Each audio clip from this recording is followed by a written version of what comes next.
Hi everyone, welcome to the video for Aintree Day 1. Now I won't lie, I was looking forward to Aintree, I am looking forward to Aintree very much, but it is in Cheltenham and the field sizes and the choppiness of Aintree is shown in the field sizes and the cramped odds, and I have to say the first two races are quite uninspiring. They're very competitive, but finding a bet is, yeah, well nigh impossible in the first two.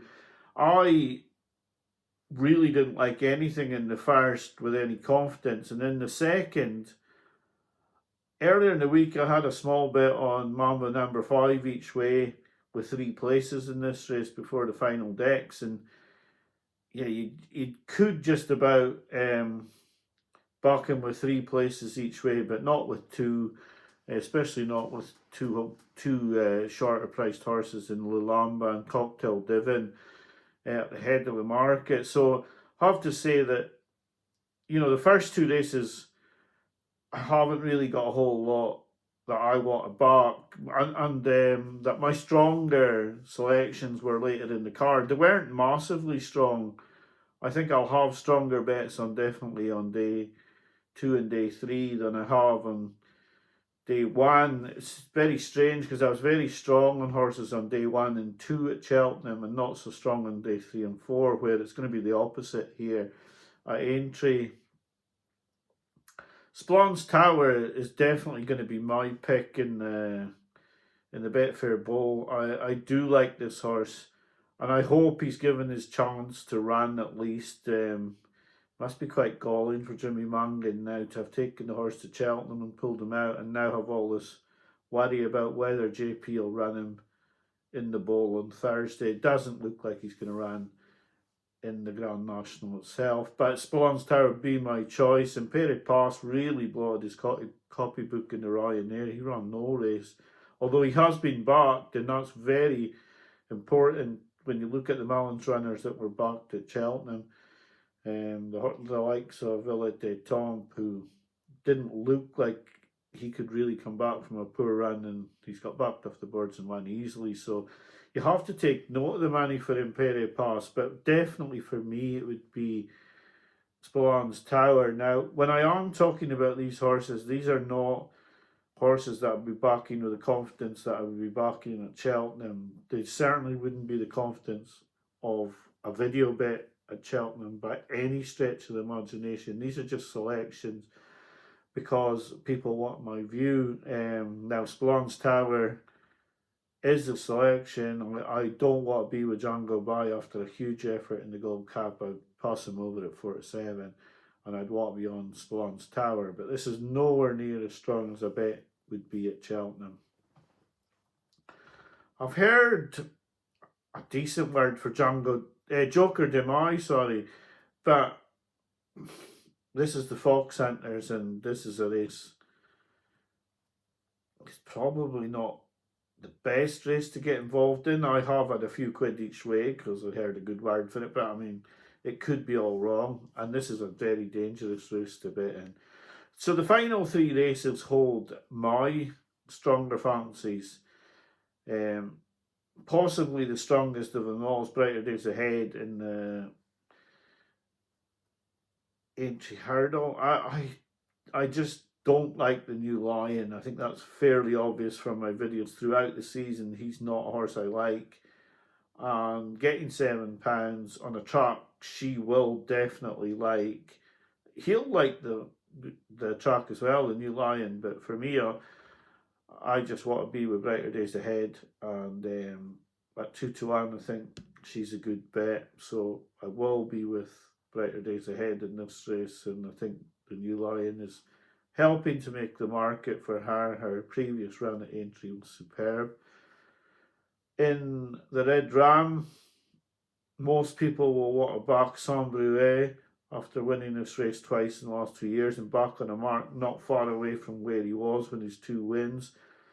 But I will take a chance here on Highland Legacy at 8-1 each way.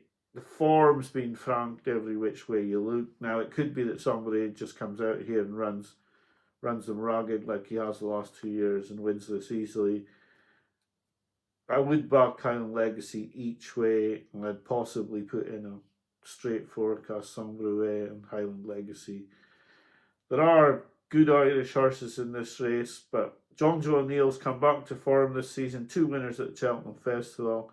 One big genius ran well in the Irish National, and I just feel like Highland Legacy could, after not getting into the Grand Annual, run a big race here at 8-1 each way. The final selection for me on the day, now I was humming and hawing a little bit between the two here. I did like Fairy Park, but in the end I've selected Martini Majesty as my selection in the final race at 14-1. Alan King's got a good record in this in the past.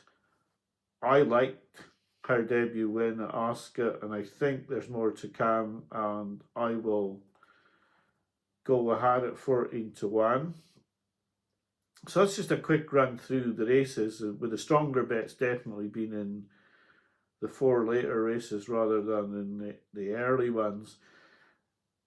I will do a video for days 2 and 3, and I can say that there is one particular horse in the Topham that I am looking at. I'm looking at a few in the Topham. I do like, obviously, Madara and Will the Wise, but there are 2 outsiders that I do like, and I may put a proper selection up for the Topham. I want to look at it a bit more. The 2 that I'm looking at, I won't make everyone wait till tomorrow. The 2 I'm looking at are Croke Park and Mahon's Glory. I think with a slight preference at the moment for Croke Park, who's won 2 Grade 2s over similar distances, will like the ground. I just want to have a look to see if I think he's been laid out for this, for a tilt at this. See what jockey booking we get as well. He is a front runner, Croke Park, and I just wonder if his back form could be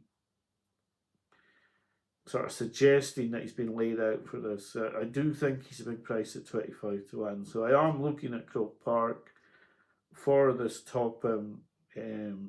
I did like Will the Wise, but other people have put it up before me, and I didn't want to put it up when others had already done so. Jake Price from the Jump Show put it up. He's very shrewd. I liked the horse as well, but once other people had put it up, I didn't see much point in following them in. When the price went from 14s to 12s, I just decided I wouldn't. I have backed Will the Wise, but for the sake of the videos, no proper selections for Thursday, but definitely more to come, where I have stronger fancies later in the week, and I think I might have quite a strong selection in the top, and if I do, it would either be Croke Park or Mahon's Glory. But I'll be back to you tomorrow. I won't keep you any longer. It's a short video because really I don't have massive fancies on day 1, but I have put the ones I do like on this video. I'll be back to you. I would imagine they'll both be longer videos for day 2 and day 3. I want to wish you good luck for Aintree, but just be careful a bit, because it's sometimes an afterthought, although if the horse looks like it's been laid out for Aintree, then yeah, I'd take a bit more note. But I think the bookmakers do have this sort of tightened up pretty well, and it is hard to find value. Nap of the day on day 1.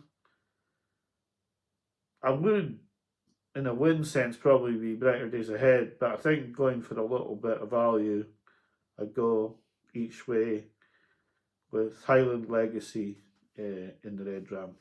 Okay, I'll be back to you tomorrow, and I hope to have stronger selections for day 2 and day 3. Bye for now.